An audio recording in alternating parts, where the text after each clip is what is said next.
জিলহজ মাসের স্পেশাল ফজিলত হচ্ছে এই, নবী সাল্লাল্লাহু আলাইহি ওয়াসাল্লাম বলেছেন, আল্লাহ পাকের কাছে জিলহজ মাসের প্রথম 10 দিনের নেক আমল, আল্লাহ পাকের কাছে জিলহজ মাসের প্রথম 10 দিনের নেক আমলের অপেক্ষা উত্তম অন্য কোনো আমল নাই।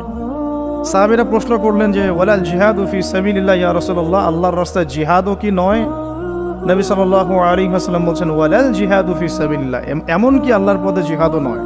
তবে সেই ব্যক্তির কথা ভিন্ন যে ব্যক্তি তার মাল এবং তার নফস নিয়ে বের হয়ে গেছে কিন্তু এটা কোনো কিছু নিয়েই ফেরত আসে নাই, মানে সে শহীদ হয়ে গেছে, সেই ব্যক্তির কথা ভিন্ন। বাকি এই 10 দিনের নেক আমল আল্লাহ পাকের কাছে অন্য সমস্ত নেক আমল চাইতে শ্রেষ্ঠ এবং উত্তম।